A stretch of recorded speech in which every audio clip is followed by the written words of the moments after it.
Next up, the Minnesota Wild. Okay, anytime a team with Kirill Kaprizov exists, they should be a threat.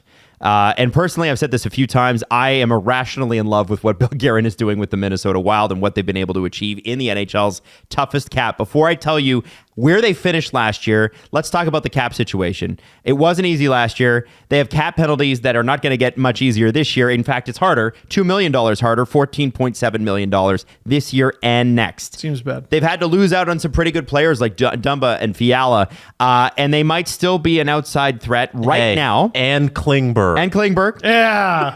Right now, they are $43,000 under the cap. Okay. Hey, that's under. That's under. Let's talk about where they finished last year.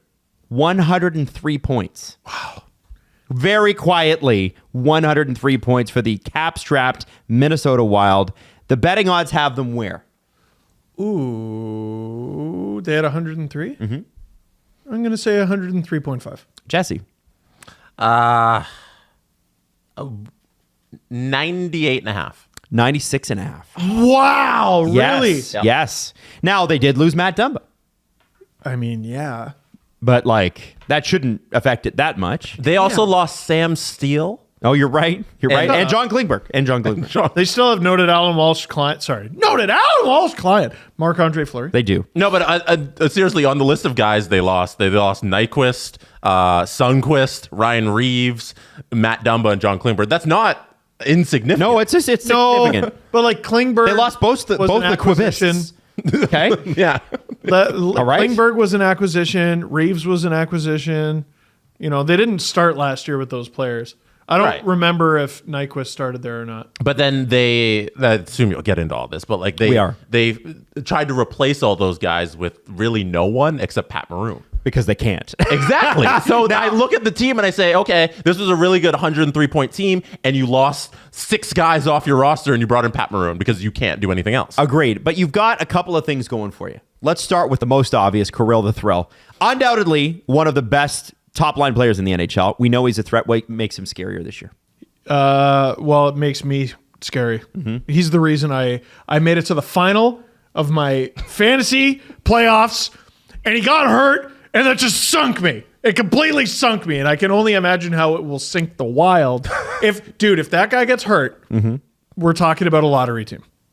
I'm serious. They have goaltending, but we're talking about a lottery team. The Hart Trophy that Taylor Hall won? That belonged to Connor McDavid? Yeah. Right. If McDavid wasn't scoring 150 stupid cartoony points, Kirill Kaprizov would be in the conversation every year for a Taylor Hall style Hart, where you cannot fathom the team without him.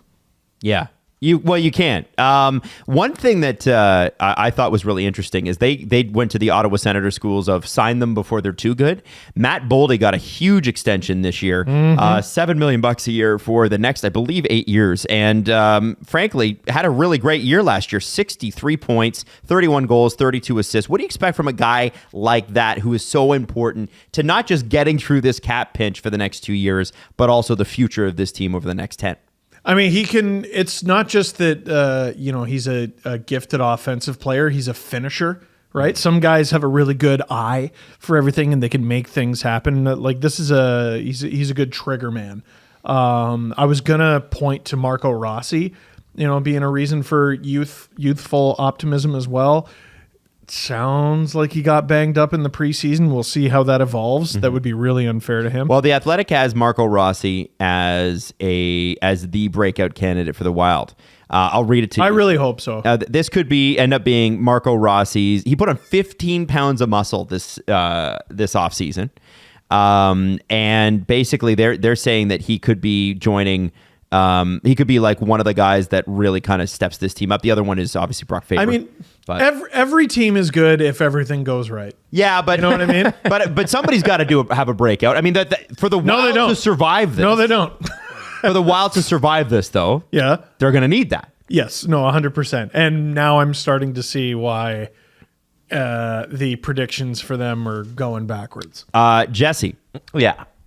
When you look at the Minnesota Wild, just looking at the roster, looking at where they're at, what sticks out to you? What's the thing that comes to mind? What's the feeling you get? I see a team that lacks a little offense. You know, I don't think they have a lot of game breakers outside of Kirill Kaprizov. And I think Steve's right in that if there's anything that goes wrong in his game, like this team is going to be desperately trying to hold fort and trying to score goals. Like I think this is a team that struggles outside of its top end talent. The more I look at their team and at their decor, like Brock Faber is such a huge part of this team.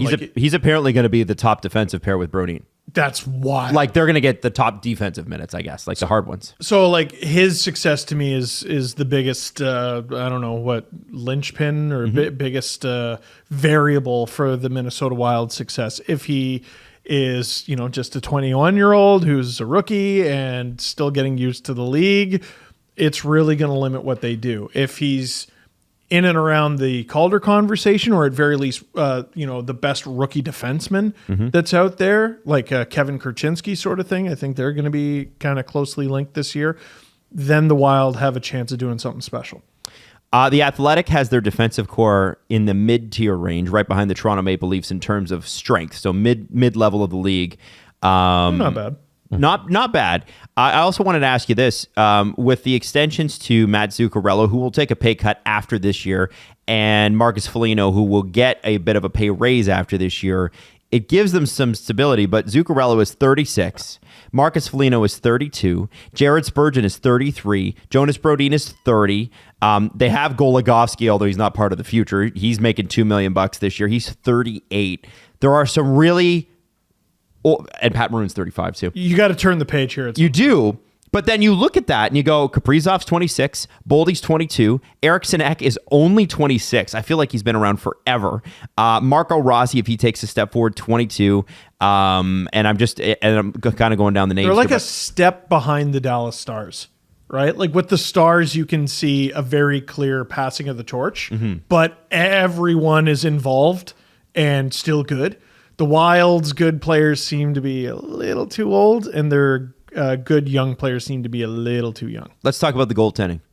And one of the worst trades in Ottawa Senators history. What's that? If he's for real, Philip Gustafson. Yes. So underrated. Who they traded for Cam Talbot. The second best goals against. I told you at the time that trade was good. That's one of my takes. I'm proud of stuff. I liked Philip Gustafson when he was with the Sens. I'm proud. I thought he was going to be a good player. Yeah, even though his numbers weren't good. The league's second best goals against average and save percentage from American Thanksgiving on last year. God. And backing him up, you have Marc-Andre Fleury. Yes. And both of those guys combined make $7 million. That's a really, really good tandem at that money. Yeah. Yep. I'm interested what happens there with Fleury. He's got a full no move, and I don't think he would be interested in waiving it for anything, really. I don't think he's going to have to. No, unless the Wild were really bad. I don't think he's going to have to. I think if you're Minnesota, you go, all right, we're going to have a really cool tandem. And at the end of the season, it's the end of the season, and maybe he retires or whatever. And then we look for a backup to Gustafson, who we promote to full-time starter. But this is one of those situations where it's okay to let a pending free agent go into free agency, and you just let him worry about being a good goalie this year.